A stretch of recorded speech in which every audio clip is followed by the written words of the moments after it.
KnockBack, the retro and nostalgia podcast, is brought to you by, well, you. If you want to learn how to support our show, go to patreon.com/laststandmedia.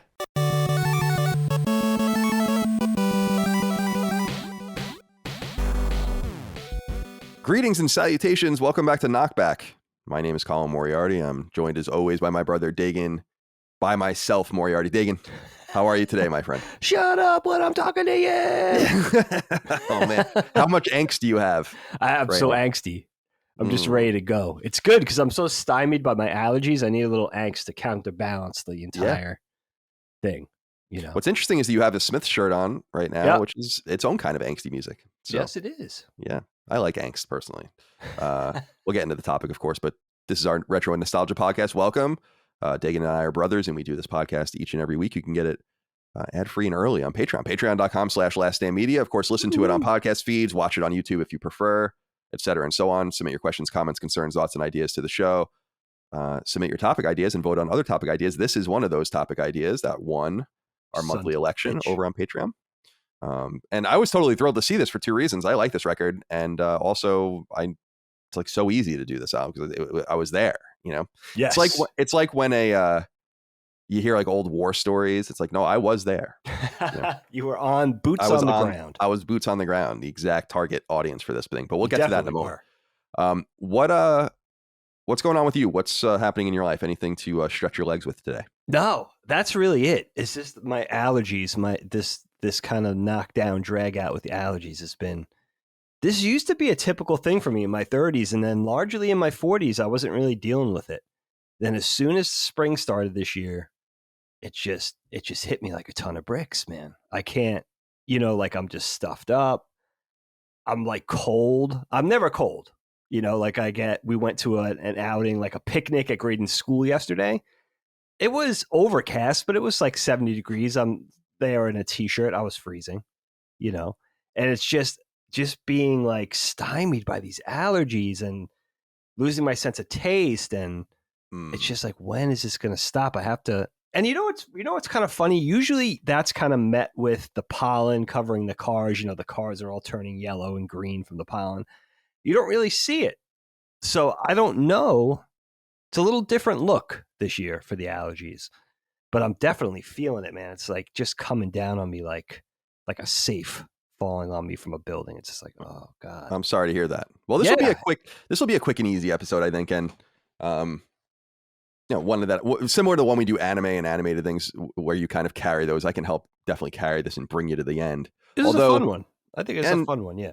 And it is interesting because we had an audience member write in with the perfect comment, and he said, "It's Mike W. Who says, yo, hey C&D, in the end, does it even matter?" And I feel like that might be the whole, that might be the whole point question. Of this. Yeah, that's the center of this whole thing. I don't often get overtly political on the shows anymore, especially. We never really did on this show. And on Sacred Symbols, we get political when it's necessary. Yeah. However, I wanted to just throw this thing out there. I don't think it's a partisan thing at all. I think it's just this nebulous sort of idea that I've had recently, or this notion. Okay. Do you get the feeling that we are at a tipping point in culture where like the kind of what I would consider the crazy left-wing shit, not the normal liberal left-wing democracy, but like the crazy left-wing shit? Yes. Like, do you feel like it's about to just be done? Like, I feel like I'm at this, we're at this moment. I've been thinking about it because of the way Disney just had Florida's foot just booted right up its ass. Like what happened? I don't know if I know about this. Oh, so Disney, Disney's in California, but they have obviously a lot of interest in Florida, of course. Sure. And Disney World. And Florida passed this bill that everyone was calling the so-called "Don't Say Gay" bill, which is, this whole thing. Sure. Yeah. So sure. Disney decided to get involved in that, and Florida's like, is that right? We're going to remove the special status of your little kingdom in the central of Florida. And they passed a bill saying, like, so basically Disney owns like 20, or like basically runs like 25,000 acres of land. Like it's just a city of their own. They have an own police force, their own like works, and they dodge paying taxes and all this stuff. And so Florida's like, oh, that's done now. Oh. And Now, this is a very controversial thing, but this was the first time I had ever seen a government or like an entity be like, oh, no, I don't think so. And it was, as someone who is, on the right, I guess, I found it was interesting to me. I was like, we're always used to losing, trying to lose less, basically, is like the entire goal, right? And I feel like the last 2 years or so, it's just been pushed too much. And I feel like society is like, because I was explaining to it, I was talking to David Jaffe, I guess, on Sacred Symbols Plus. We were talking about trans stuff. He has a trans son. Okay. And I was saying, like, I don't think anyone has a problem with your trans son. Or let's even use like a trans daughter that was born a man. Okay. I think the problems began when you tried to pretend that your trans daughter is indistinguishable from a real, like a biological woman. They are completely different. Right. And when you try to make us pretend that that's not the case, then people are like, I don't think so. And you've been seeing this happen over and over again. Another example is with Latinx, or I think that's how you call it. Yep. 3% of Hispanics polled want to use that term. 3%. 3%, really? 3%. 3. Wow. And that is a thing, even in preschool, that they're using. Right. And yet you see it getting put on you over and over and over again, right? People are looking at all these things and being like, we have no problem with diversity. We have no problem with people living their lives. We have no problem with all of this, but we have a problem with you leveraging your power in a totalitarian sort of way. And it's been interesting to watch it kind of, in my mind, begin to crumble. And that's what's been on my mind the last few days. I've just been watching kind of what's going on. Now the federal government is talking about, I'm sure you know this, but Disney lobbied the federal government incredibly hard from the 70s through the 90s to protect all of their IP. The only reason that Mickey Mouse is not in for everyone to use at this point is because of specific targeted help that Disney lobbied for. And now people are being like, oh, now we're going to go after you there too. Because if you want to get involved in this political culture war, then you've picked your side. Wow. And it's just interesting to me that I feel like 10 years ago, let's say, we were in like a pretty good place socially. Gay marriage was, about 10 years ago, gay marriage was ratified by the Supreme Court. And was taken, that was kind of taken off the board. There were trans people, and we knew about them. I always say, I remember going to a meeting in 2008 at IGN when a person became a trans, and we had, the whole pronoun conversation and all that kind of stuff. So that was nothing new to me in San Francisco anyway. But I think that like things have kind of tipped. And I was just curious, do you agree? It's not about how you feel. Yeah. Because anyone can approach this from any perspective and have a subjective opinion on it. But I think from just an outsider's view, like I say, I am a willing participant in the culture war. But from an outside perspective, I feel like this is breaking. And that people assume that their personal rights infringe or like can somehow infringe on your rights. And I think that's where the rubber meets the road. I've just been really fascinated by watching this happen because I feel like it's happened very quickly. In fact, I think it's kind of encapsulated by Elon Musk's pursuit of Twitter, where I feel like that was like a breaking point. That's a breaking point. The people's fear about that says everything about like the complete societal, commercial, economic control that one side has had. Right.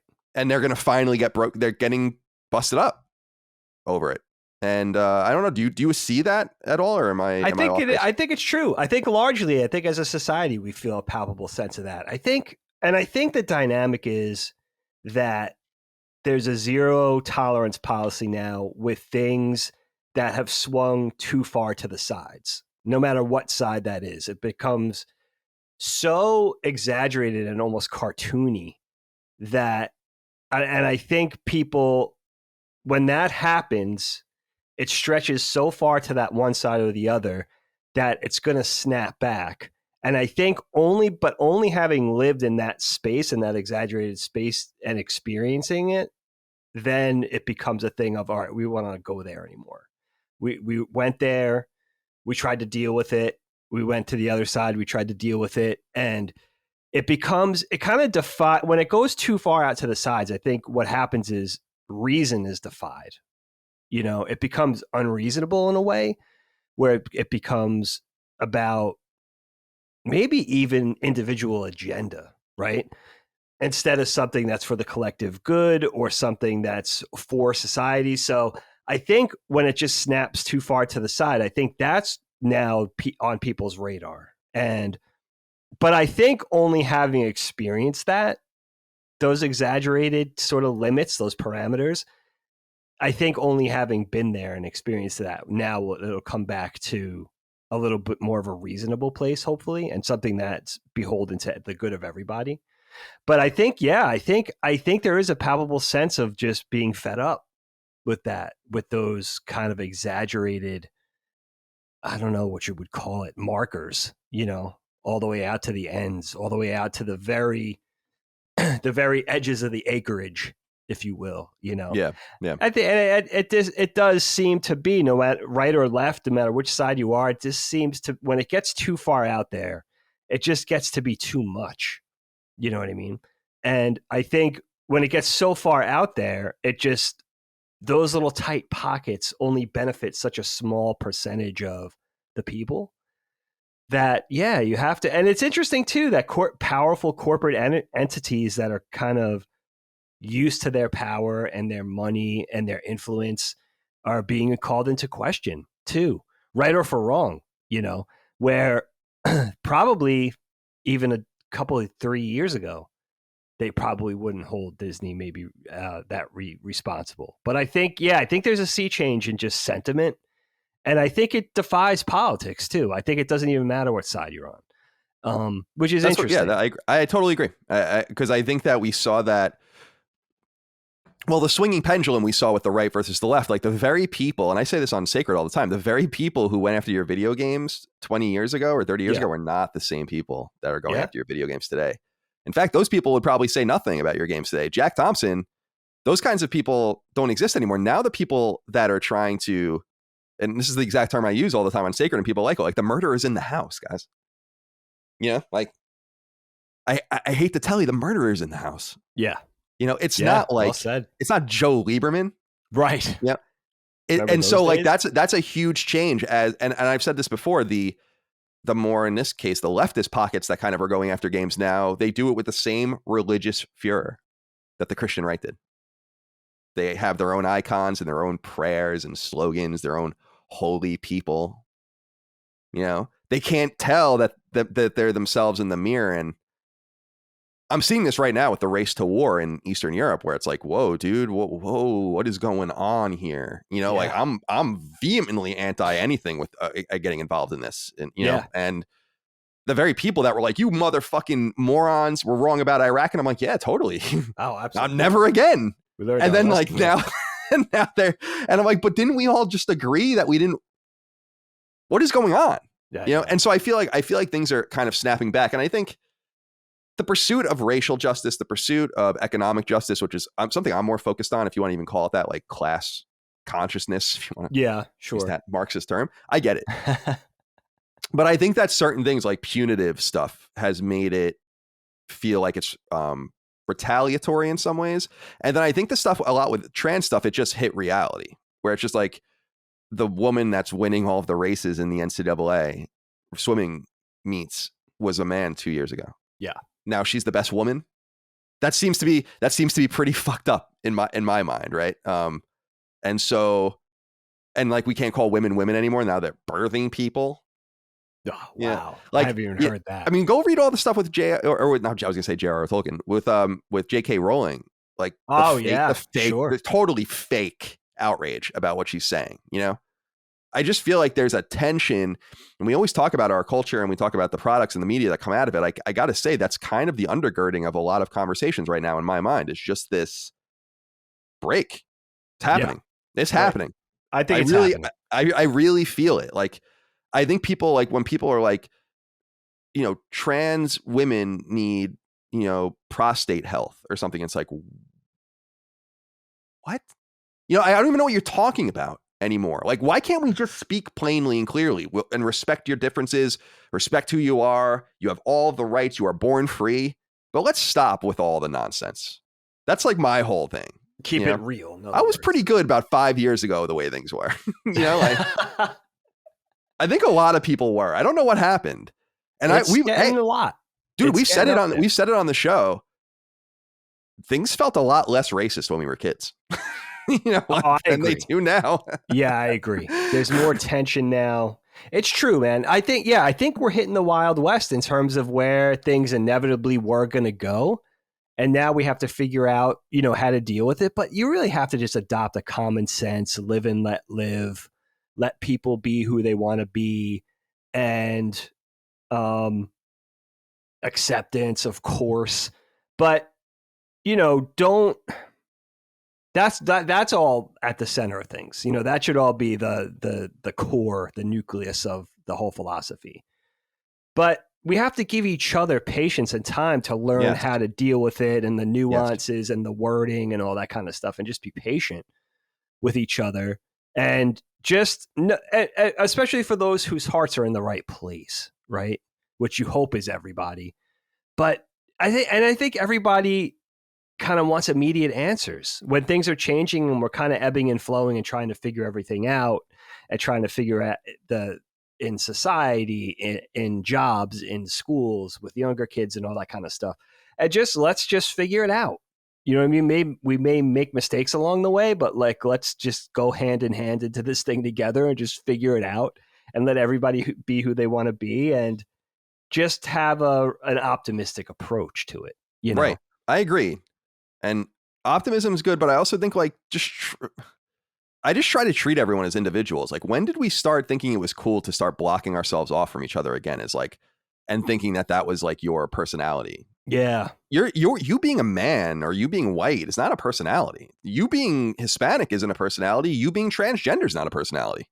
And I just feel like I'm curious, like, transgender person A, what are we interested in? Do you like the show? Do you listen to it? What do you think about, the hockey playoffs? Hey, Right. baseball season started.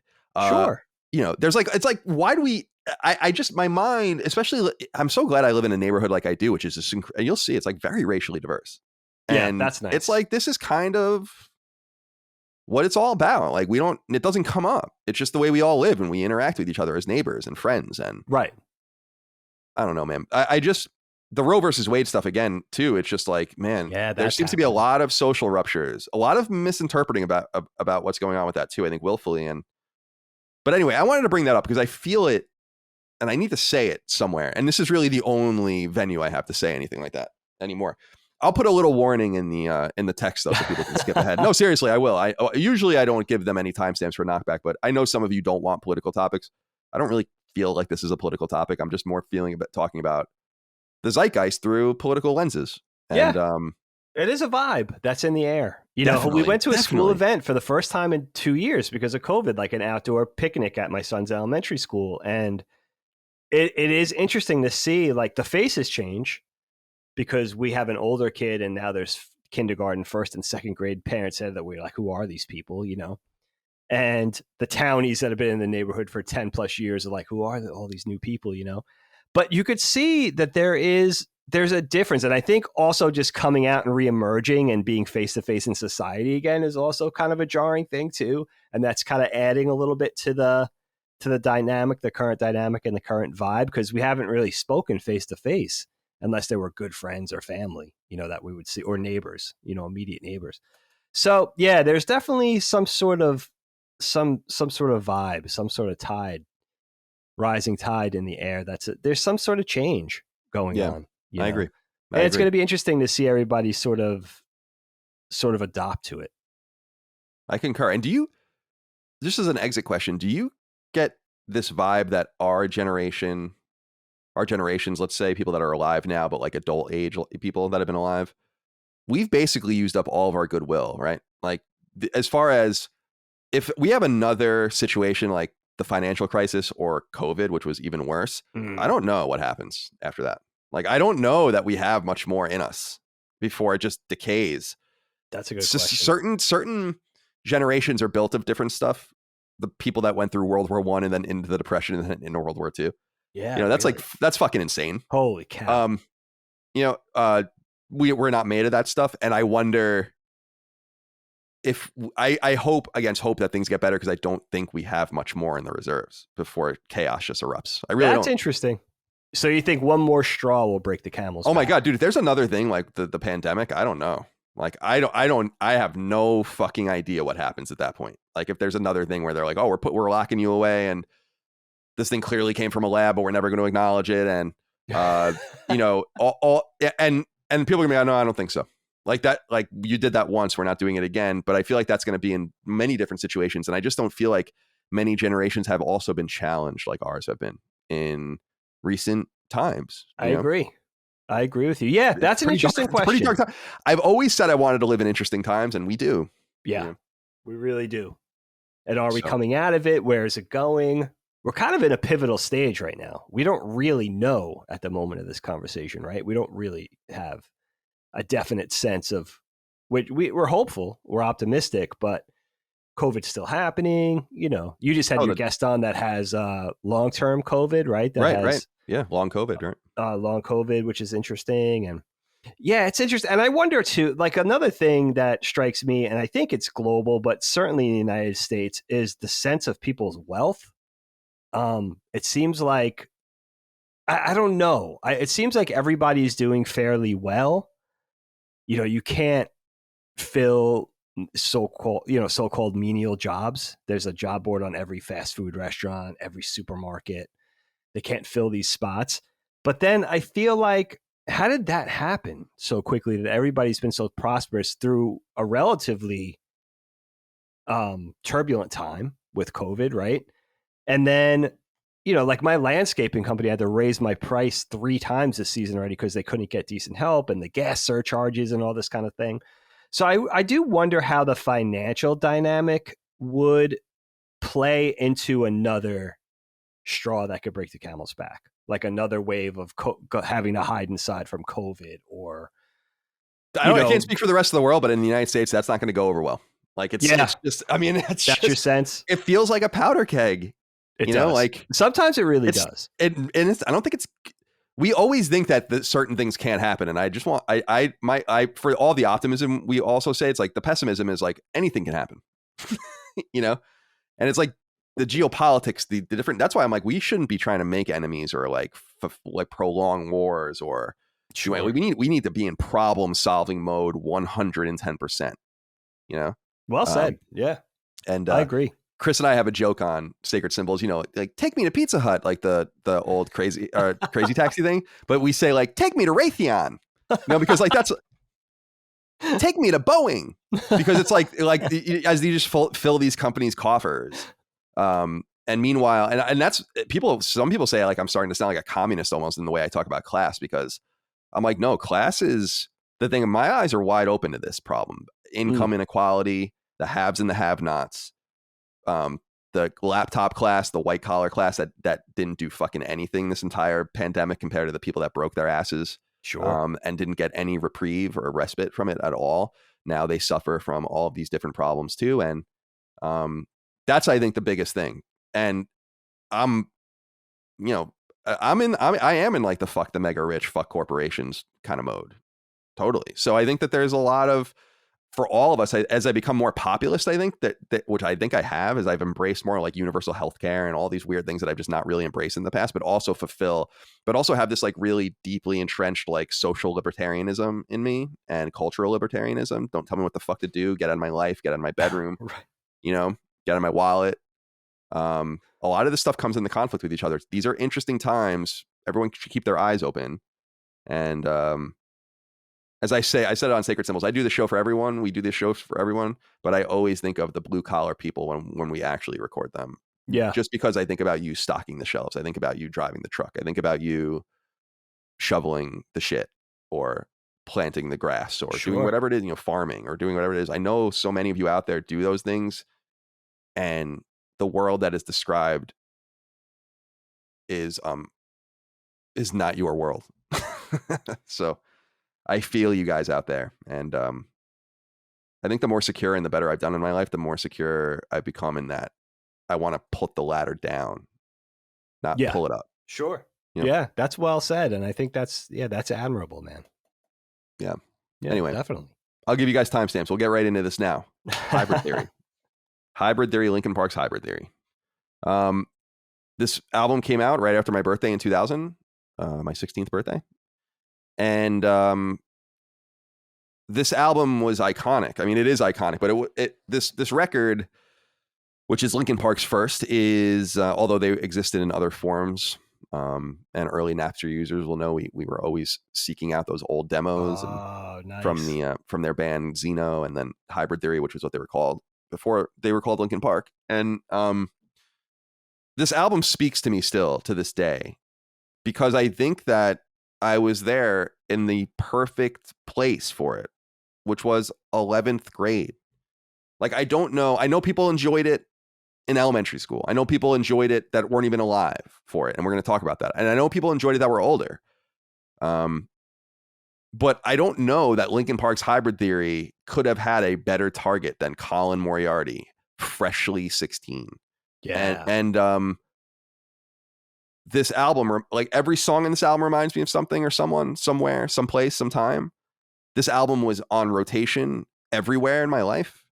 And not just from me, from everybody. In fact, people introduced me to this record. It wasn't like this, I knew them from MTV and all of this, but people were like, you got to really listen to this album. And it's a seminal rap rock record. And that's obviously one of my favorite genres, and a genre that I think, and of course it's nu metal and all of that too. But, and I know that's a derogative term for a lot of people, but I love nu metal. I mean, that was like my shit. That was, again, I was in that age listening to that stuff, and I still listen to it to this day.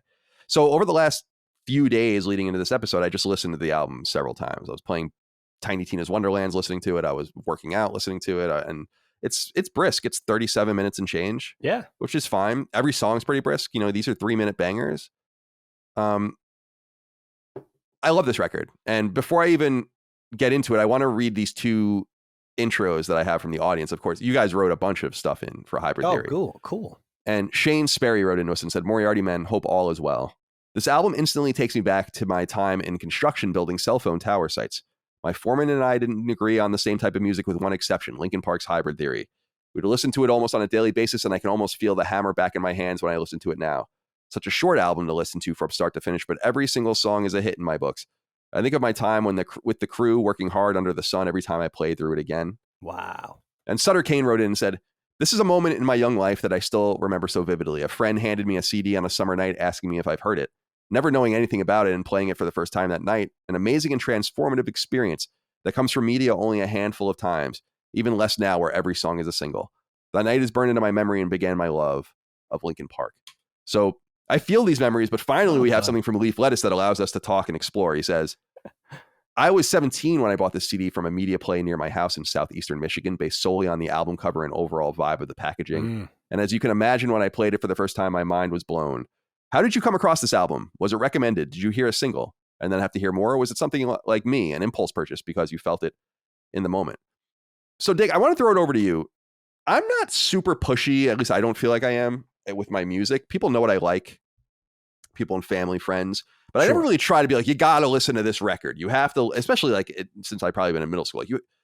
So Linkin Park was never something I tried to evangelize to anyone. I just liked it. And I've always been like that. I always say, like, if PlayStation just made games for me and no one else played them, I would be fine. Like, I don't care. It's not really about the celebration with everyone. It's like, what do you like? And right. So I'm curious, like, how did you encounter Linkin Park in the past? What do you remember about this time? Because I'm sure that you had never listened to this record all the way through until preparing for this. Yeah. So what was your feel of this era of music and rap rock and this band and them coming up and being pretty ubiquitous? Did you also feel like they were ubiquitous? Because if I was 26, if I was 16, you were 25 or 26. So yeah. So what do you think? Yeah. So when this came out, it's such a snapshot in time of like 2000. Just coming off the fear of Y2K, and we wiping the sweat off our brow, right? And pre 9/11, and just really sounding like popping this record in and listening to it a couple of times. Just it's sounding like the early aughts, that very distinctive snapshot in time. And yeah, I was 26. I would be 27 later in the year when this came out. To my best recollection, I was living in LA at the time, if I'm not mistaken. Not married yet, just a couple of few years out of college, working my second job in animation. Helene and I weren't even engaged yet at the time. So relatively young, but I remember like this whole age of music. I was so probably from the early 90s onward, late 80s, early 90s onward. I had listened primarily to hip hop. And I came up with a very steep hip hop education that dated back to like the 80s stuff. I mean, like classic KRS-One and Cool Mo D and Uncle L and Big Daddy Kane. And, you know, we grew up in New York, so we had Hot 97, we had uh, WBL Kickin' S, we had Funk Flex and Red Alert and Yo MTV Rap. So you could really, as a kid, get a proper hip hop education. And that's really what I steeped myself in. And I remember when this new metal / rap rock, short haired metal, whatever you want to call it, thing kicked off, that I was always felt very protective of hip hop music. And I was already steeped in all sorts of hip hop music. So I remember feeling like when Linkin Park came out, it was just everywhere. It was all over MTV. It was all over the radio. And it, you know, it was this new type of music that seemed to transcend. It had a harder edge, like classic metal, but it also seemed to be, you know, entering the pop charts. And it was interesting from that regard and catchy, but I never really caught myself listening to it. Same thing with Limp Bizkit or Korn or Marilyn Manson. Certainly, Linkin Park's a big part of the conversation. I never really got into it. It was, I think my age, I had aged out of that type of music where the high school, angsty, cathartic type thing. I heard he'd gone past that and was like just enjoying hip hop and alternative music, shoegaze and all that kind of thing. So this stuff was even a little too hard for me. You know, certainly like Black Sabbath and Zeppelin was like the hardest I ever got just for my musical tastes. But just in sitting back and starting to listen to the album, it's so funny how you're just whisked to 2000 and the sights and the sounds and the smells and just being like transported right back to that. And I had realized that I kind of got my Linkin Park hooks in me a little bit more after Numb / Encore came out, particularly their collab with Jay-Z. And then them using that song in the Michael Mann Miami Vice remake movie trailer, which kind of only, you know, made it even better for me. And then that's when I started to really acknowledge Linkin Park. I was like, all right, this is kind of irresistible. There's something really kind of special about it. And I kind of misjudged too, because there's something cool about blending electronica and hip hop and DJing and metal and even a little bit of pop type stuff all into the same music. There's something cool about taking all those genres and mixing them. But I was feeling like it wasn't, you know, I felt like, oh, this isn't like proper hip hop, or this guy doesn't sound very good rapping. But you know what? It really, you know, when you later on, when you mature and you look back and you're able to kind of be a little more introspective, it's good stuff, man. This is a really good album, and you could understand and acknowledge its diamond status and its popularity. And I think is it still the best selling album of the 21st century? I think so. Yeah. Which is insane. And I think that really says something. Obviously, it says two things. It wouldn't be if people bought records today like they used to. But I would also say this. This album came out at a time when people stopped buying albums. For as well as this album sold, dude, I would imagine tens of millions of sales were on the table. Everyone had this CD.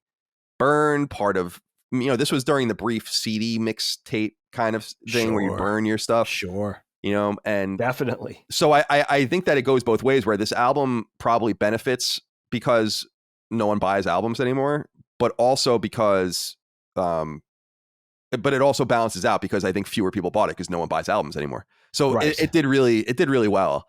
I mean, this was like early Napster fodder times 10. I mean, everyone loved Linkin Park. Yeah. And someone wrote in, although I didn't use it, I always this is during the early like fan video stuff too, where all the like anime clip scenes, like Dragon Ball fight scenes, all have Linkin Park songs on them, like Paper Cut and other songs, and all of this. So it's funny, man. I have always been confused by people being like, "Oh, rap rock," and I'm confused by that for multiple reasons. The first is, why doesn't that go together? Why doesn't that go? You can do like the Run DMC, Aerosmith stuff. You can also do like the Biohazard, Public Enemy stuff. Oh, sure. And that's like more like rap metal. But like, why can't you do an album? Why can't a band exist with rapping and rock?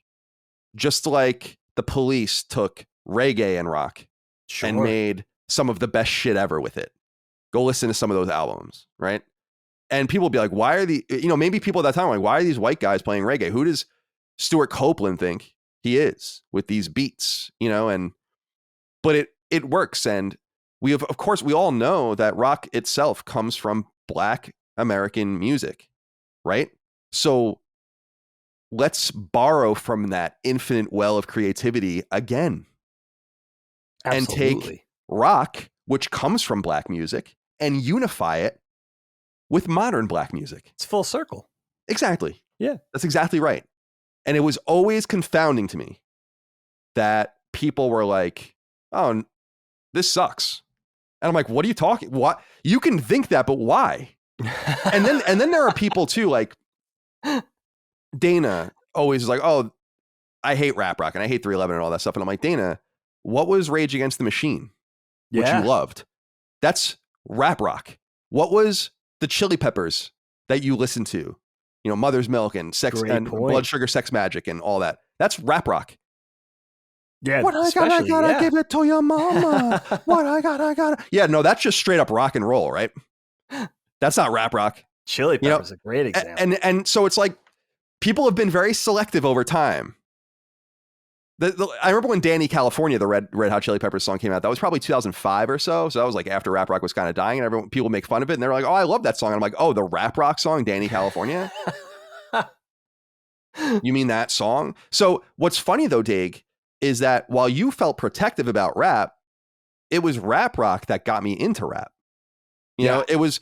I used to not really like rap too much, with the exception of De La, Wu-Tang, like the stuff I was really familiar with. I was like, like anything that was on MTV or anything, any of this stuff, I was like, I don't want to fuck with this. I got into some of it, but it was my openness to 311 specifically that made me go backwards. They talk about all these people that they love, and so you go backwards, and that's what I loved about this era. It felt. I know people look back at Limp Bizkit and all these, like, I love Limp Bizkit still. Like that new Limp Bizkit album's awesome. And I like how it's called Limp Bizkit Still Sucks, which is an amazing name. When did they put that out? Like a few months ago, probably. Oh, wow. It's awesome. It's great. He dresses like an old man now and stuff. It's like super cool. Fred Durst. And so actually they do a song called Dad Vibes, and it's like his character is like, it's pretty interesting. But I've always really been into this genre, and it's kind of gone more into my love of like gent and like newer rock now, where gent or the gent, depending on how you want to say it, has really adopted rap metal and rap rock. Like that's where a lot of that stuff is happening now, with like and like people rapping over that kind of stuff, which is cool.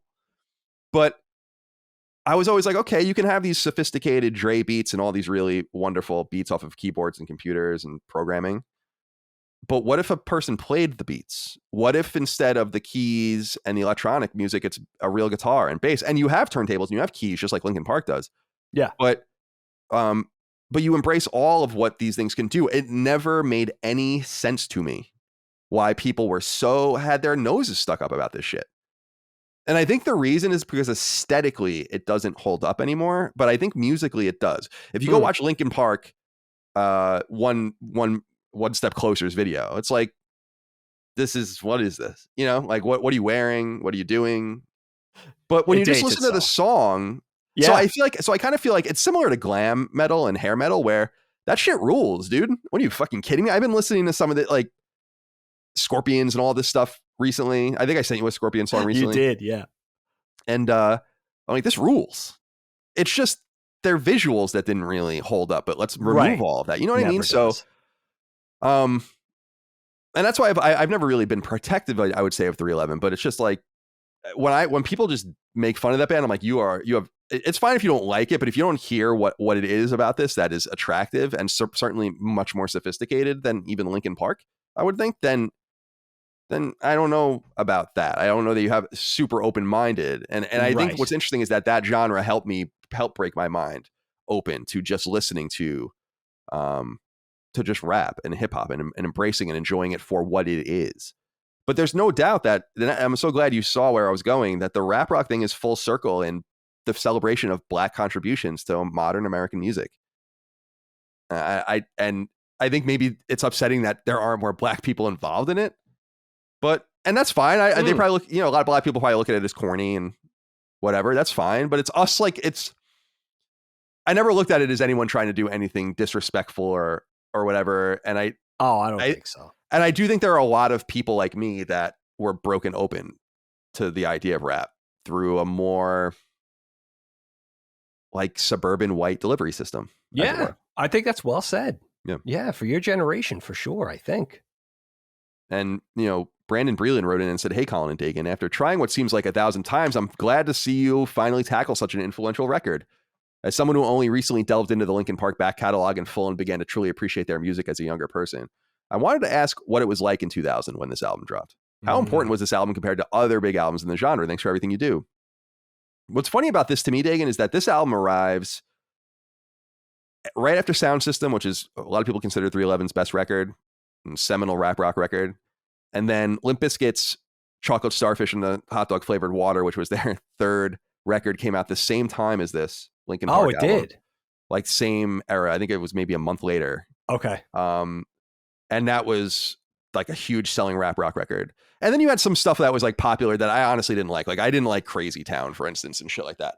Okay. They sing, do you know that song Butterfly that they sing, come my lady, come. I gotta be honest, I never liked that. Yeah. But it does remind you of that era. Right. It's like, that's what's funny about listening to Hybrid Theory is it really is truly representative of everything that was going on right now. In fact, it's a highly produced album. That's one of the criticisms of it, is that this is an album that was really manufactured in a studio, a band that was kind of forced into a wedge and introduced to a new person in Chester Bennington. We'll talk about all of that, but I feel like you hear the industrial rock of Nine Inch Nails and all that kind of shit in it. Definitely. You hear, and the Dust Brothers do one of these songs, but you hear the programming of a Dust Brothers or another 90s electronica outfit. Of course, the spinning and the keys are almost like Faith No More kind of keys, like pretty loud synth at times. Yeah. And the turntables are nothing really new to people that like rap rock. 311 has just as much turntable stuff in their songs too, and that's a huge part of rap rock. I think the industrial simplistic guitar riffs with just, muddy guitars, pretty simplistic bass, drums that are questionable. I think like what's funny about Hybrid Theory from a performance standpoint is that I don't think it's very good. Like, I think you could have taken all of this and given it to like a really good band, like that plays well, like 311 or a band that has better chops than these guys had at this time. Yeah. And you would have had something even better than this, which is incredible. And I say that pretty openly, knowing that anyone who saw the DVD that came with Meteora, which was their second record, knows that they speak fairly extensively, especially Rob Burden, who's the drummer, about how like they needed to get better, like they needed to play better. And you can hear it, right? Like there's nothing about this album that's like, wow, man, the fucking performances are insane. You hear a lot of like, wow, Chad Sexton from 311 would have made this drum beat 7,000 times better. And yet, because of all the fine points production, and I think the genius of people like Mike Shinoda, Mr. Hahn, right? Specifically, put something together that is of the time, that takes all these elements, that feels disparate, but is their origin point. And then I agree that I don't know anything past Meteora, which is their second record, but Meteora feels like a better record than Hybrid Theory because I think they just learned more. I like that. So let's get into the nitty gritty here, Dave. Sure. RK128 says, I had no idea you guys did episodes on music albums. This is only our second. We did one on Michael Jackson's 1982 record Thriller. Go check that out. That was an awesome time. Great to really delve into that. Linkin Park has amazing music, and this album was no exception. What was your favorite track on the album? Dave, I'm curious. What songs stuck out to you through your journey through the album? Now, of course, Paper Cut, One Step Closer, Crawling, and In the End are all singles. Right. One Step Closer was the first single. That's how I found them. And I'm curious, which of these songs stuck out to you the most as the gems? You know what? It's interesting because of all the songs, really the the ones I only knew that I definitely had heard before were the 4 singles. So Paper Cut, which still was a little bit, how many times have I heard this? I know I've heard this, but not as much as the others. One Step Closer, and then, of course, Crawling, and In the End, especially Crawling and In the End. I mean, those were anthems of 2000, definitely. 2001, 2002. I mean, you just heard them everywhere you went. And it is interesting that you go back and listen to these songs and you could see their power and their staying power and what made them good and what made them catchy and what made them sort of register with people and speak to people. And then I also enjoyed some rare little tidbits on this. That Core for the Itch, Cure for the Itch song. The Mr. Hahn track? Yeah, which is just all like 2.5 minutes of just, turntables and scratching and sampling, very chill, very trip hoppy, downbeat. That was kind of a cool surprise. I really enjoyed that. But there was almost every song. I mean, I wrote in my notes that a couple of them felt a little more like filler. But as you said, the record moves very brisk. They're cut into each other really well. Some back-to-back tracks almost feel like one continuous song. And it moves at kind of like this breathless pace that's kind of an experience. And, I'm just going back. I'm thinking, okay, Diamond album. By 2005, it became like a Diamond status album. And I was looking at the list of Diamond albums, and I was like, wow, this is in some pretty crazy company, this album. Then you're kind of listening to it critically thinking, okay, like show me a Diamond album. And you could see it. You could see that this would be in a 15, 16, 17-year-olds of 2000s wheelhouse, just for, I think, the catharsis and the honesty of it. I think as a 26-year-old and certainly somebody in their 40s now, you would look at it and say it's a little too cheesy, it's a little too accessible. They kind of tell and don't show, but there's no barrier for entry. You know what I mean? You could just jump right in and rock to it and sort of relate to it. And I know a lot of this is Chester Bennington's sort of childhood trauma and all that kind of stuff coming to bear and playing out. And there's an honesty and an authenticity to that, I think, when you listen to it, that kind of keeps it above board from becoming cheesy. And that's really what I kind of found, especially if you look at it in that sort of retrospective 2000 perspective, where it's like, wow, you could kind of see why this album spoke to so many people. And, you could, when you're a high school kid, you could go figure out Shakespeare, but there's none of that with this music. It's just instantly accessible. Again, there's no barrier for entry. You could just jump right into it and understand it. There's clarity. And I think musically it's very catchy, but just also for that message, you know what I mean? Just there's no snobbery to it. It's just very direct. And I think that makes it sort of an interesting, authentic experience, which is interesting. Because I even as a 26 going on 27-year-old, you're thinking like, this is so angsty and angry. And I already went through that stage. I graduated from college 2 or 3 years ago by the time this album came out. But you got to look at it from the perspective of a high school kid. You were in that perfect wheelhouse for it. Right. And yeah, Paul Dunn wrote in on Patreon, said to this, I was 5 when this album first released, yet somehow this album came to define my teenage years almost 10 years later. Wow. Why do you guys think this album resonated with me and countless others, despite the gap between release and discovery? For me, I think this album uniquely captures and expresses teenage angst in a healthy way that doesn't channel those negative feelings into violence or anger. Thanks for giving me an excuse to relive this masterpiece. Thank you, Paul, for writing in. Yeah, dude, it's as I said. You could have told me they wrote this album for me.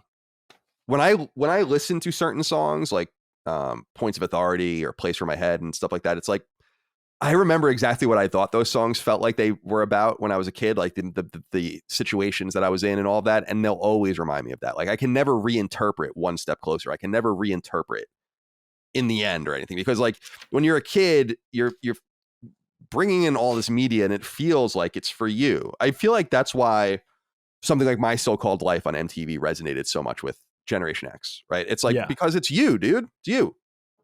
And they're talking to you. It's not for your parents. It's not for your grandparents or your little sister, right? And I felt like for this, I remember Dad actually like Dad used to, I think Dad's a real lover of music. And so I think out of, to spend time with me, but also out of sheer curiosity, we used to watch MTV together all the time. And he's seen and listened to all of this stuff on the radio on K-Rock back in the day. But I remember like the One Step Closer thing was like, shut up when I'm talking to you. Yeah. I remember like, even then I was like, man, this is cringy. I remember Dad being like, this is not a very good part of the song. It's like, yeah, some of it doesn't go over well, but it is that angst. And it's funny because at the same time, 311, which I'm listening to at this time too, is making fun of this kind of music.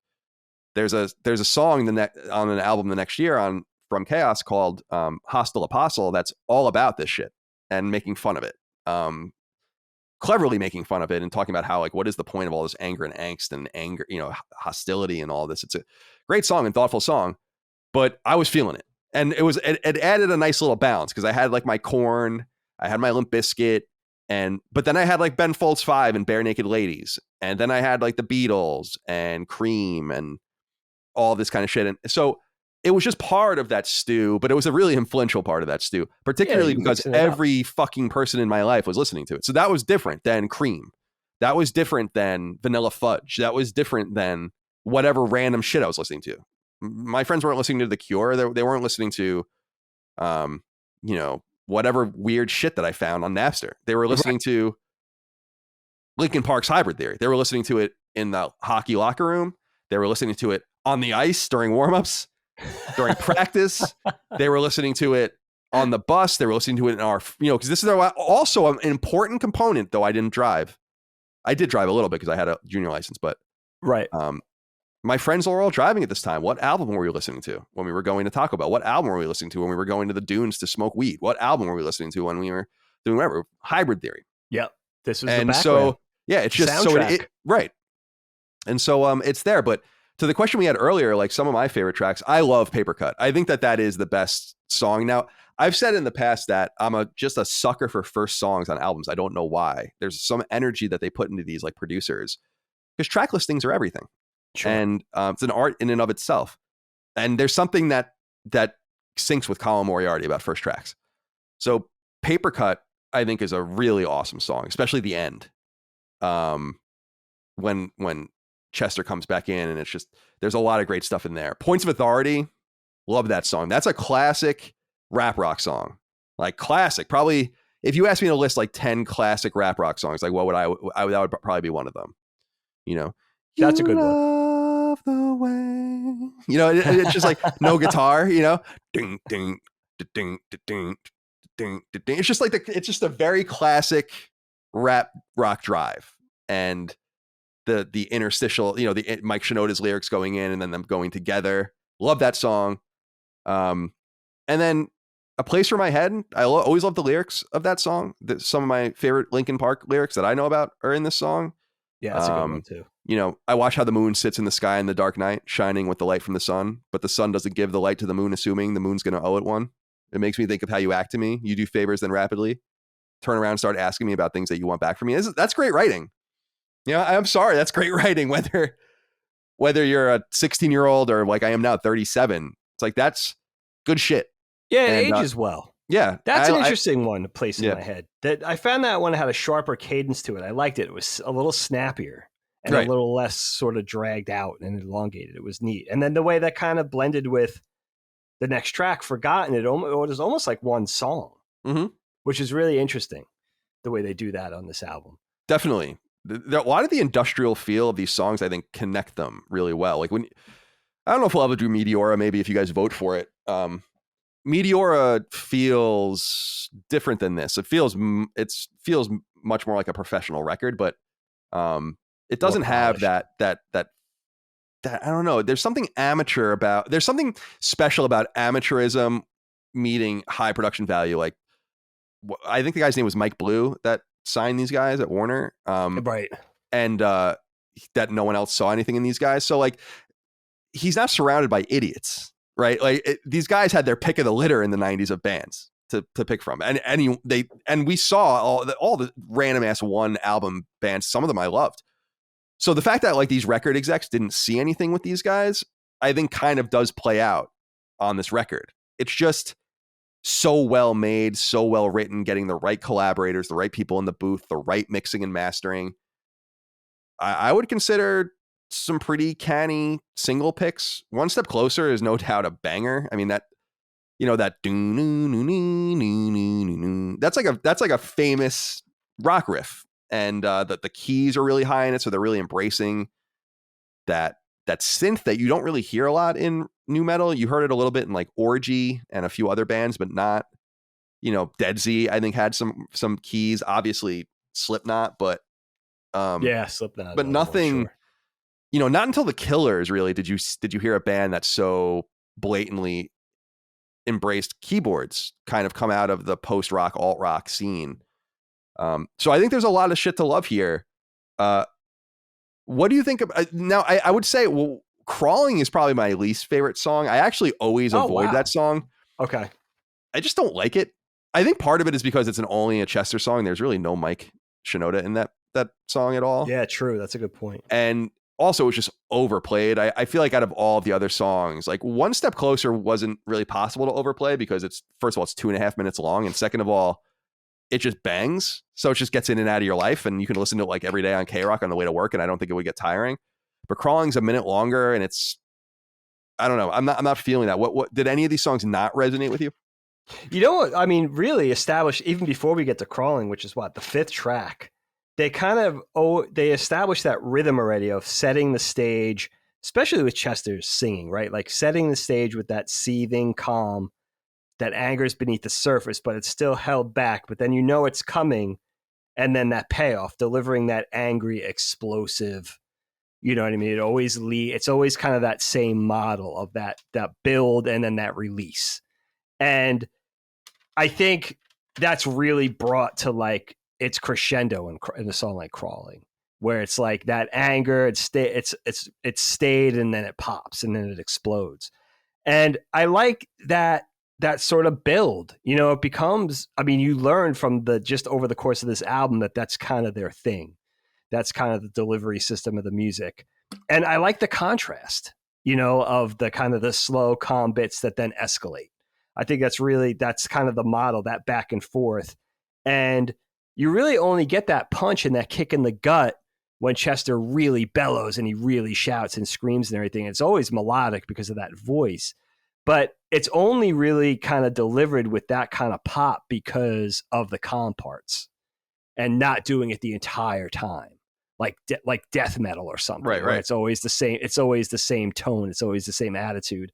So I kind of, that's something that I really kind of appreciated in listening to this again, was like that contrast and having a little bit of the best of both worlds, and then just delivering it. It's not, you know, it's not the world's most brilliant poetry. You know, it's not Robert Frost or Emily Dickinson. No, it's very direct, and it's very made for high school kids to respond to and just kind of like register with and relate to.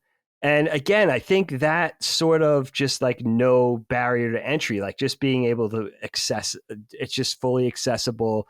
The clarity, you don't have to work for it. You just pop it on and listen to it, and you're right there with them.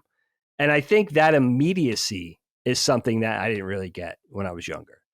And that's kind of that's an appealing thing for a kid, where you don't have to, it feels like it's for you. It feels like it's made for you, you know? Right. And I think it's a surgical strike. Like you were saying, that this is music made for teens to relate to. Well, fucking, you know, check the box. I mean, they did it. And I don't think there's any shame in that. Like we got caught up in this really well produced menagerie of situations with Zomba and Warner and all these different people getting involved, and it spawned an actually good band. I mean, Linkin Park's, you can imagine there's so many albums that I loved from this era that really were one or two offs. Bands like From Zero and all of this, and even Breaking Benjamin, which I loved, and the way they kind of changed after their first 2 records. It's like this record is what it is, and I love it for that reason. And I want to talk a little bit later about why it still holds up, but since we're talking about the vocals, Ryan Garcia wrote in and said, "Hey, C&D, this is one of my favorite albums from my high school years, and I still listen to it nowadays to reminisce on the good old days. How do you feel about the vocal performances on the album? I've always been enamored by Chester's voice. It's hauntingly beautiful, and I think it's a perfect compliment to the loud, aggressive music and contrasts really well with Mike's rapping." Thanks. So yeah, Dig, what I like about Linkin Park, they do it differently than 311. At least during this era, I don't know if they still do it this way, but 311 has two vocalists, but they both sing and they both rap. Okay. One sings more than raps, one raps more than sings, but they both sing and they both rap. What I like about this is that, and I was listening carefully to the mix to see if my assumption about this was true, and I think it is, which was Shinoda doesn't sing backup, and obviously Chester never raps, so they're just like the backing vocals appear to be Chester at different modulations, in the studio. I don't know what they do live or anything like that, because I think he plays some guitar live, some rhythm guitar and all that, but okay, it's just, I like that they're kind of in separate silos. They don't actually mix in, but they do miss that key component about 311, about how the SA and Nick in 311 can come in and out of each other because they can harmonize with each other or rap over each other and then go off into their directions wherever, which is what makes, I think, that music so canny. And I must be honest and say, because Linkin Park originally had when they were at a high school, they had a different singer. There's no doubt that they were copying 311 in terms of having two vocalists, because there's really not many other bands that were doing that, especially singing and rapping. It's a good point. So they struck gold here, I think, with this. I think some people think Mike Shinoda is a little overrated. I think that he's probably at the beating heart with Mr. Hahn of this band. So I personally like him. And I think, actually someone wrote in and asked us, like, does it kind of ruin Linkin Park knowing that Chester was basically headhunted? Because he was, right? Like, and kind of integrated into the band and in the studio, basically, which is what happened. Does that bother you at all? I mean, talk to me a little bit about the dynamics of the lyrics and stuff, because this really was Mike Shinoda's band. Yeah. Bennington came into it later, right? Right. So yeah, I mean, I like the dynamic between the two. You have Shinoda's rapping, which, you have, it's two different feels and then blended together for one song. So the rapping, which is cold and detached, matter of fact, maybe a little more unemotional, controlled, maybe the storytelling bits. And then you bring Chester singing in, which is the emotional side of things. It's invested, the vulnerability, the rawness. And having those two things brush back and forth, that interplay of those two dynamics, just brushing back and forth against each other continuously, I think that's the special. It gives it so much texture. And you could see all the influences from Depeche Mode and from Tribe Called Quest and Alice in Chains and Chili Peppers and Guns N' Roses and everything else that inspired this music. It's a proper blending that really works. But the dynamic between Shinoda and Bennington really is at the heart of things. And I think they play off each other so well. It's so nice to have both things. And it's always very rhythmic, the back and forth, no matter what the song is, no matter what the cadence is. Some songs are a little harder.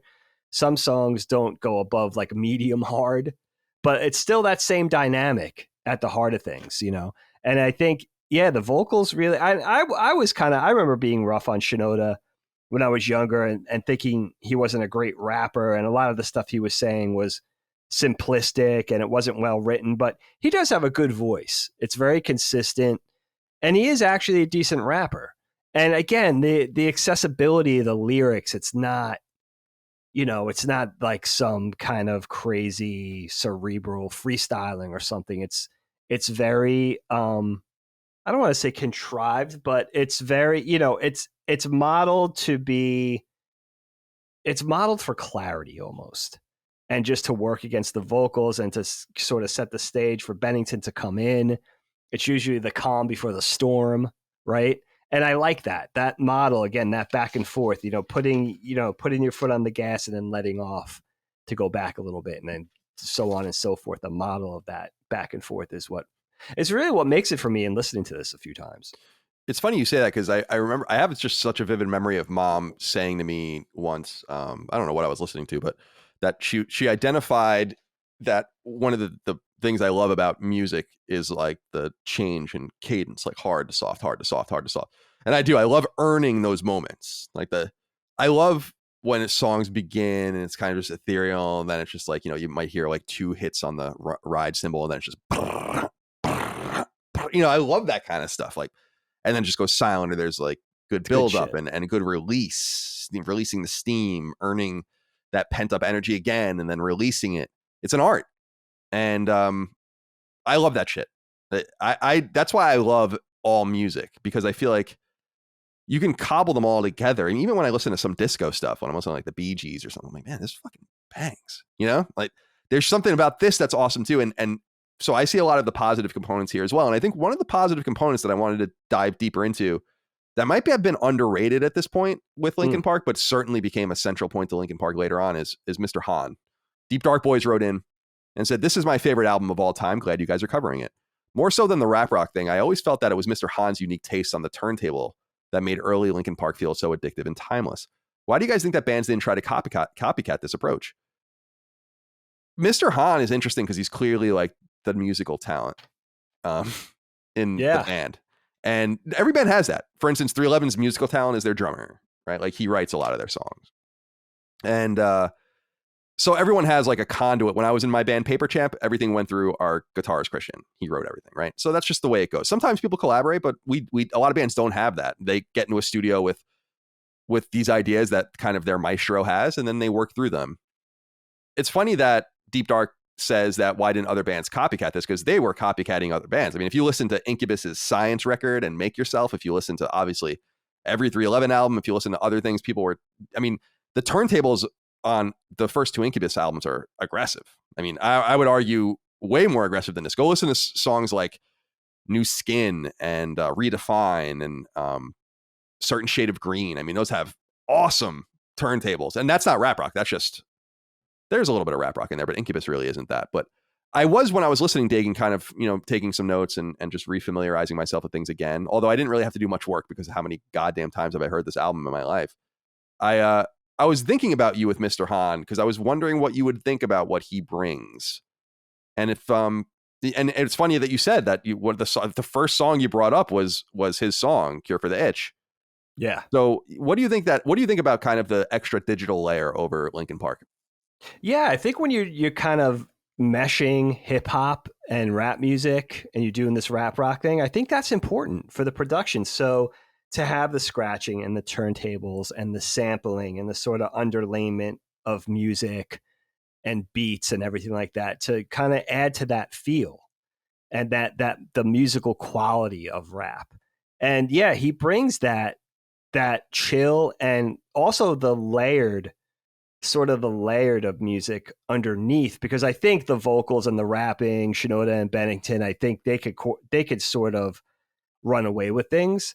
But when you know there's more production underneath in those layers, those less obvious layers, it's really good stuff. You could tell if he has, you know, if he's in charge of the music and he has that musical ear and he's producing and all of that, you could tell he has a really good ear for music and for doing things that are catchy and that sound good, you know. And again, it's a melody. It's not just, it's the melody underneath the screaming and underneath the angry Bennington and all of that.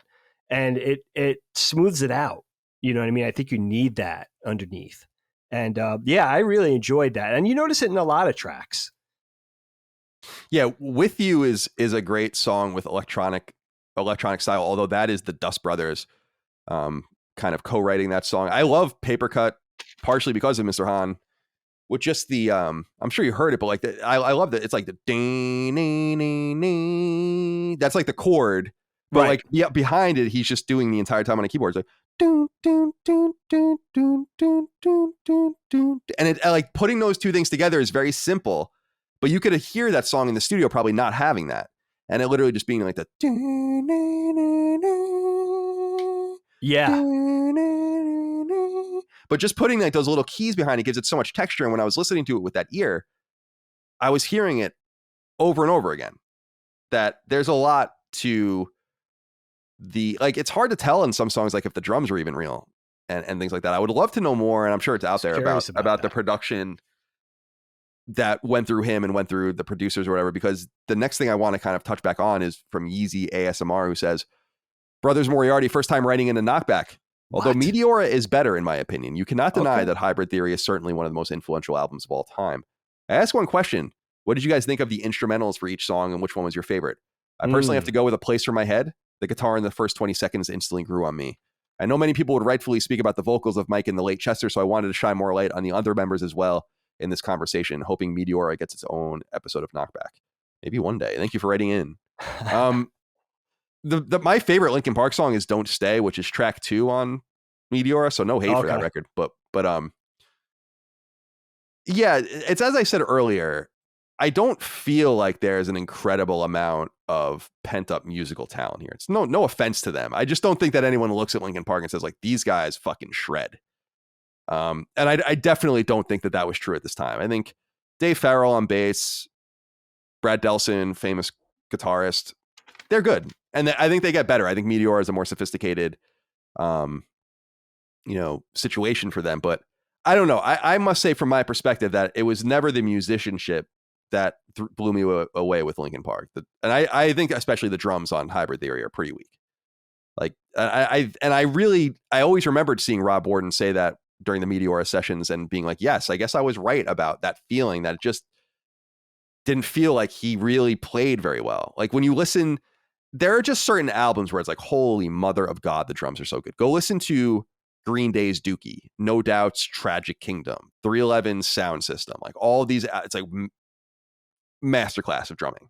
Not every drum, you don't always have to be complicated and do crazy things and fills and all of that, but just a little bit of a different style, like bringing out, he could have done more to bring out the hip hop. That's what Chad Sexton in 311 does so well with 311 is bringing out the hip hop, instead of having more rock beats, like boom, boom, da, boom, boom, boom, da, boom, boom, boom, da, boom, boom, boom, da, boom, boom. That's the kind of stuff that, like that's rather than boom, da, boom, boom, da, boom, da, boom, boom, da. Like that's a rock riff. That's a rock, you got to coax out the rap rock.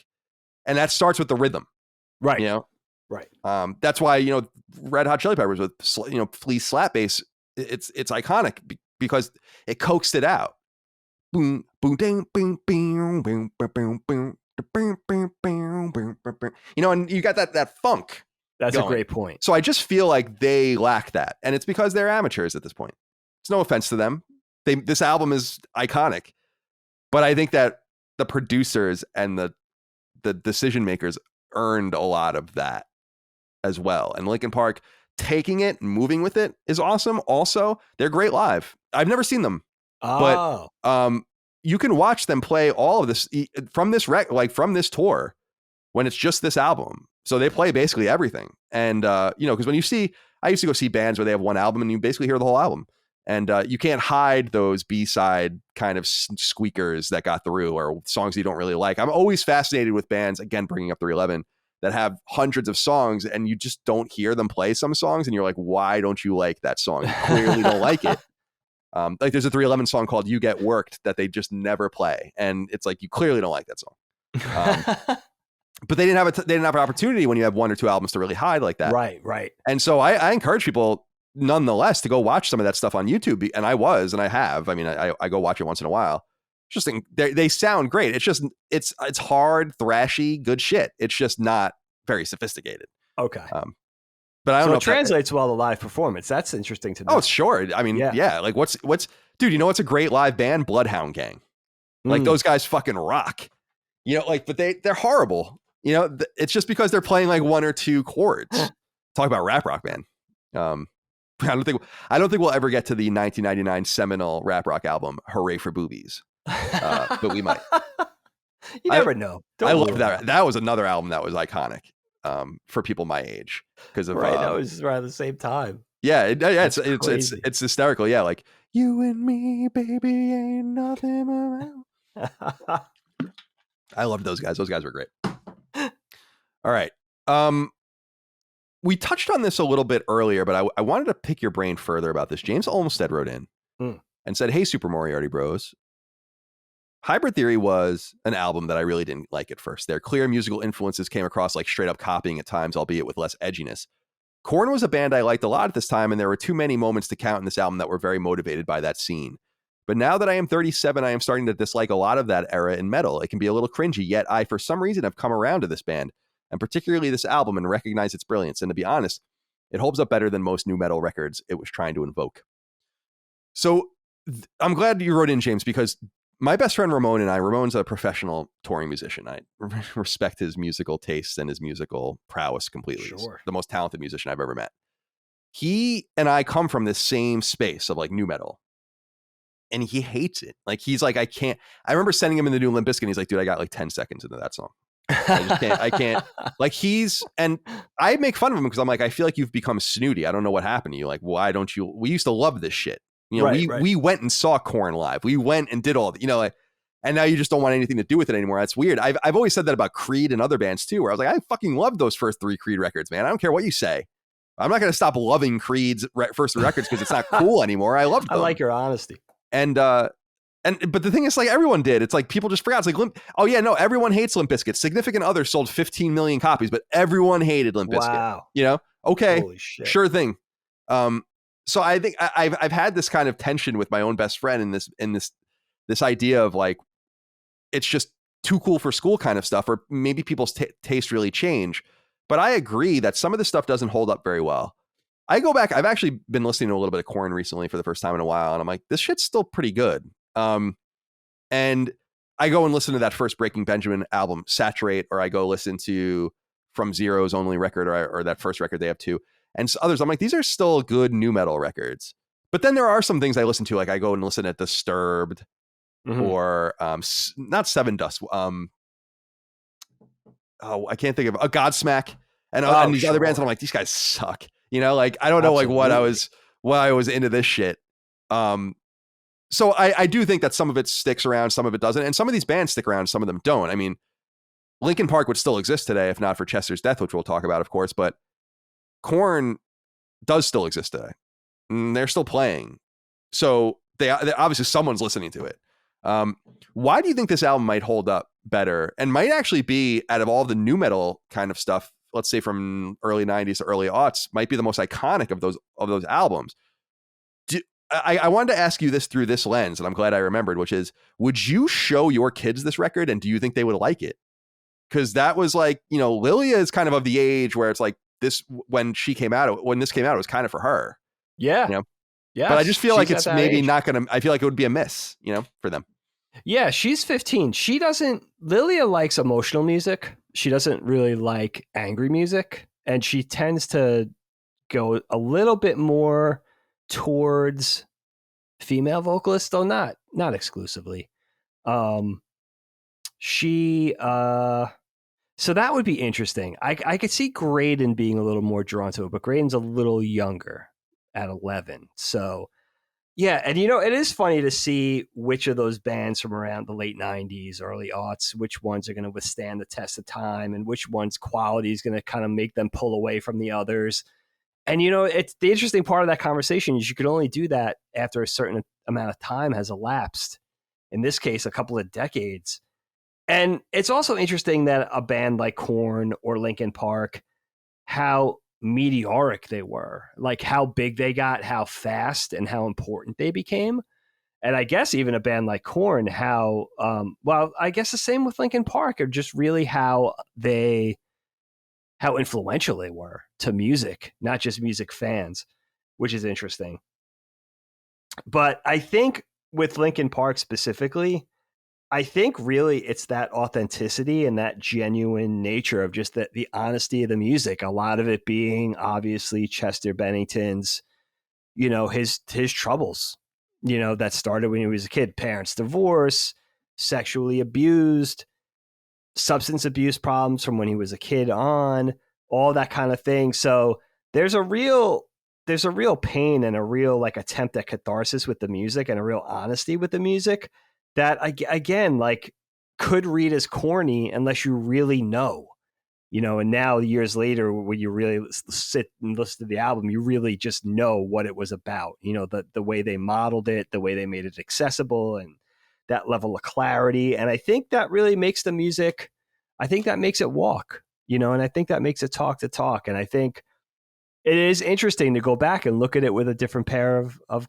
goggles on, a different pair of lenses. And it's just good. And I think they also don't overstay their welcome with the length of the album, with the length of the tracks.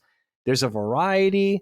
There's enough, I think, between the rapping, between the melodic singing, the record scratching, and all of the sampling and hip hop business behind the scenes, the aggressive drums, whether that's legit drums or drum machines. the very specific guitar sound, and just seemingly like just them being fans of music and a wide range of things and trying to incorporate that onto the music and just working in that sort of melting pot sort of way. I think that's really kind of cool. And I think it sounds like it. It sounds like they're trying to get a little bit of everything they love in there. And I think that just works. I think it's right-minded. They seem like music fans themselves, and I think that comes out in the music, especially in an early effort like this. I couldn't help but wonder, since you are an artist, about how you felt about the album art. Parker Lukenbach wrote in and said, "Hey, Rap Rock Colin and All Rock Dagan. I'm writing about the visuals of Hybrid Theory. Mike Shinoda and Joe Hahn met when they shared classes at Pasadena Art Center. Joe co-directed the videos for Paper Cut in the End and Points of Authority with music video director Nathan Cox.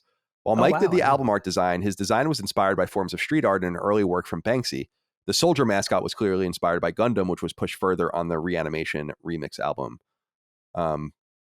What did you think about the album art? The album that's Linkin Park's Hybrid Theory is like some of my favorite album art ever. And that is an iconic, like you would walk into a music store and see just a shelf of that, or like a poster of that or whatever. I actually was looking at their album covers and never able to replicate that. Meteors is pretty cool too. Also very street art because it's a guy spray painting. I've got to look at that one. But that's right. I did see that one. Yeah. But he's got the mask on and everything. Right. Exactly. Yeah. But I like. I love this album art. I love how he's holding the flag. He's got the wings on him. I don't know what exactly it means or what they're trying to say. But what do you think of that album art? Yeah, I was impressed that Mike Shinoda did that design and that he comes out of that graphic design illustration background. It feels it's very cool. I love the flying soldier with the dragonfly wings. I love kind of calling in the street art, stencil art, Banksy vibe. Also does seem very early aughts to me, that sort of look and feel where it's kind of almost seems like a print, like something that like a stencil, which is kind of cool. And I love that. A very specific look to a very specific time. And again, it's cool when the graphics and the aesthetics could feel like the music. It feels like it comes out of the same time. So it gives you that overall year 2000 experience, which is really fun. There's something undoubtedly special about, I don't know if it's just us and if it's even notable, but there's something about those 20 months between Y2K and 9/11 that just seemed to have its own vibe, like its own very specific vibe. Like something was happening, something was bubbling, a new trend was occurring, and then it kind of got cut off, or at least interrupted or poisoned in all aspects. And I feel like this album just this album's peak that period because it's like right dead in the middle of it. Right in the middle. If you're talking about 20 months, October is the 10th month of that 20 months, right? So it's like perfectly padded and just so nostalgic for me. I have so much nostalgia for this period. And I was thinking, actually, I will tell the audience this, that in the, it's totally inappropriate, but I was also 16. In the, I think it's in the song Forgotten. Let me look here, make sure. I won't say the guy's name, but there was a teacher at our, here it is. There's a teacher at Bellport High School that got arrested for some sort of impropriety, like sexual impropriety. I don't know what it was. Right. And so we would say in the Forgotten lyrics, when we were singing along to it, it's really inappropriate now, but it would say, he says, from the top to the bottom of the top, I stop, blah, blah, blah. At the core, I've forgotten, taken far from my safety. And then he says, the memory won't escape me. But me and my friends used to say that teacher's name won't rape me. But why should I care? So keeping it appropriate. Take it far from my safety. The picture's 2000. there. Mr. Ooh wants to rape me, but why should I care? That is awesome. You leveraged to make your own song. So I still think of that when I hear that song to this day. Like it's inescapable. Awesome. It's the inescapable. That is amazing. Dig, the final inquiry though is much sadder than that. It's about Chester, of course. Sweet Baby Ray wrote it and said, "Hey fellas, when I think about this excellent album, I can't help but think about Chester Bennington's untimely passing. How did this loss impact you when you heard about it in 2017? How does it affect your memories of Linkin Park's music today? And also, why is Dagan's everyone's favorite? We ask that question all the time. We know it's charming. It's funny, Chester Bennington's death reminds me of you because I was at your house when it happened, and oh my god! And I was going to see 311 in Philly Ramones band, forgot. the Bad Rabbits, were opening for them. That's And right. it happened that day. So when I was on the train, I was reading about it. And then that night they played, 311 played Beyond the Gray Sky for Chester Bennington, like as an Oh, ode. wow. So it reminds me of just being with you because I was An I early was tribute. there. It was right after I left Kind of Funny. And yeah, so I remember that. It was very sad. It was doubly sad for me because I really love Stone Temple Pilots, which I think people know. They're one of my favorite bands. And Chester was also, he was singing for Stone Temple Pilots. He left them again before he died, but he was there for a few years. They even did a record with him. And he was a pretty apt replacement for Scott Weiland, who I'm absolutely was in love with, R.I.P. So it was sad on multiple fronts for me. But what was most sad about it was like, oh, I'll never be able to see them. I imagine that they would. I was thinking about this in leading up to this. I was like, would they tour without him? And I'm like, I don't know that you can do that. It's kind of different than Journey, in which they had a falling out, or Right.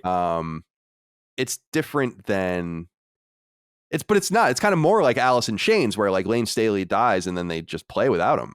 You know, Right. So what do you think about Chester's death? Did you think about it at all while you were listening to it? Did it make it eerier for you? Definitely. And I wanted to go back and see because I wasn't even sure, like not following Linkin Park's career, like were they even together at the point that he died? Because I didn't even remember that fact, it being 5 years ago almost. And yeah, it was interesting to see. It's always sad to lose a luminary and a very specific voice that can't be replicated, not just the singing voice, but just his voice and his writing and what he brought to the music and his influence. I mean, he'd be really hard to quote unquote replace, I think. And just knowing that the band's been on hiatus since that loss is really sad. Now, when he was working with Stone Temple Pilots, Kyle, Mm-hmm. he didn't leave Linkin Park at that time. No. He was just doing it on, I think they were were on hiatus or whatever. And he was just playing with them. Yeah. Linkin Park never broke up or anything like that. No. That's interesting to be fronting two big bands. Yeah, like there's not many people that do that. I think what's his name? The singer of Tool. Why can't I think of his name? Why can't I think of it? Yeah, Maynard Keenan. Yeah, Maynard Keenan. What? Jesus, why couldn't I think of that? He plays in Tool and A Perfect Circle. So I wonder, that's one example of it as being a front man of both. That's interesting. So this is Scott Weiland himself was the front man of oh my God, I'm having like old man moments. I have to look this up. He had like his own band where, remember, he played with Guns N' Roses. Oh yes. What was the name of that? Velvet Revolver. They were great. Yes. Yeah, of course. They were awesome. So Good I loved name, Velvet too. Revolver. That was like, it was just, and then there was Rage Against the Machine with the new singer that was that's right. Right. Yeah. So there's like I'm bringing all these things up and then cannot remember them. The names are tricky. Yeah. But yeah, R.I.P. Scott Weiland. We miss you, buddy. That was right before Chester Bennington. Yeah, that was a couple years before. I took that really hard. I was like really upset about that because I loved him. He was always hanging on by a thread. So, you know, that sucks. And just knowing somebody's troubled for so long, for so many years, and struggling with the substance abuse and depression, and just can't escape those chains is always sad. You know, it's always really sad. And just knowing the specifics of that story, where he was on family vacation and went home, and it was just, it makes it particularly tragic. Yeah, it does. And the band I was thinking of was Audio Slave, by the way. That was a Rage Against the Machine with Soundgarden, dude. So a lot of people were like mixing up. It was like sports teams. Yeah, everyone's kind of hopping around. Yeah, seeing what works. Yeah, but Velvet Revolver, yeah, that was dope. All right, Dig, that's all I have. Anything left unsaid about Linkin Park's Hybrid Theory 2000 record? You can listen to it anywhere. It's obviously on Spotify. There was a song you kind of get this complex when Chester starts singing "Soft," he's going to explode and just go like Super Saiyan, So it's like you're always suspicious and just a little nervous. Like, all right, he's being calm. That means he's going to get really angry in a second. But the last track on the album, there's a couple of bonus tracks, but that "Pushing Me Away" song really shocked me because I had never heard it before. And it's, sort of the typical melodic singing, and it never really goes above medium anger. Like he never really goes off the hinges and starts yelling. And it's as close, I guess, as Linkin Park would get at this time to a ballad. And it kind of surprised me. it kind of remained even keel and not. So it shows that there was a couple of tricks up their sleeve. They don't have to always do the same gimmick. And that's the thing. Even though the dynamic is often very similar, the music doesn't feel gimmicky. It really doesn't. You should. That was a cool surprise. On the the Reanimation album they did, when they remix everything. If you like that song, Pushing Me Away, you should look up the version of that song from that record. It's awesome. It's with Stephen Richards from Taproot. And wow. It's dope. Absolutely dope version of that song. Yeah. It's called Pushing Me Away too, but it's like P5NG, whatever they, weird shit they did, but it's just the Pushing Me Away version with Stephen Richards. It's super good. You'll love it. Yeah. I even like the version on this album. I felt like it could even be another single maybe. And I felt that way about a couple of tracks on this. And there was only one or two where I felt like, this is kind of filler. This isn't maybe that By Myself song or Myself. I was like, But, then Shinoda's raps were a little bit like a little more substantive and less basic for that. So there was something to give it a little equal footing. So, yeah, this was fun, man. And I didn't, going into this, I didn't realize how big and important this album was. Linkin Park growing up in the 2000s. But, yeah, man, I mean, this is in some pretty badass company in that diamond status. Unbelievable. And yeah, no doubt.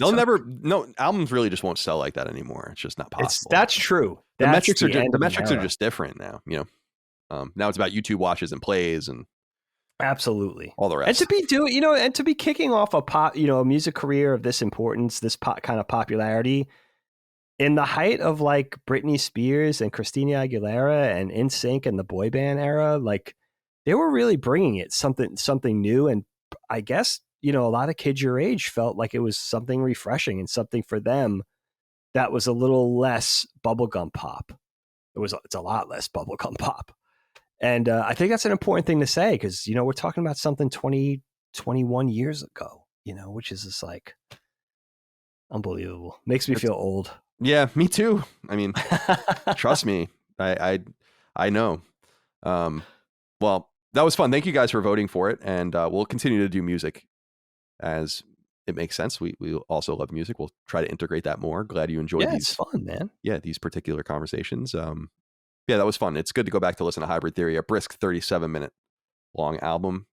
And I got to get to their stuff, Minutes to Midnight and all that stuff after that. I just don't know it. I didn't realize there were so many albums. Yeah, that's 6, I think. No idea. Maybe 6, something like that. Yeah, I need to.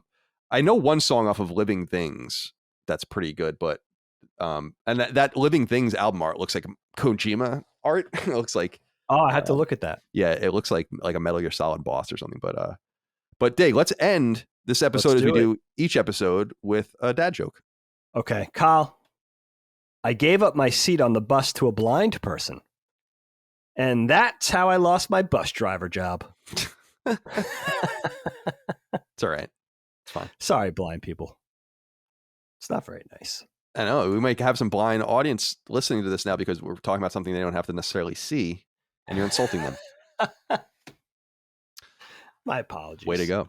All right, Dave. Well, thank you all out there for your love, kindness, and support on Patreon and on free feeds. We appreciate you. We'll see you next time for more KnockBack. Until then, goodbye. Goodbye. KnockBack, a retro and nostalgia podcast, is a product and trademark of Last Stand Media and Collins Last Stand LLC, and is recorded from Central Virginia and the Philadelphia suburbs, USA. The show was conceived by and is produced by me, Colin Moriarty. My co-host is Dagan Moriarty. KnockBack's executive producer is Dustin Furman, and the show is edited by associate producer Ben Smith. As you know, all of Last Stand Media's shows, including KnockBack, are fan-funded on Patreon at patreon.com/laststandmedia. The following names are at the producer support level or higher on Patreon, and we're grateful for your kindness and generosity.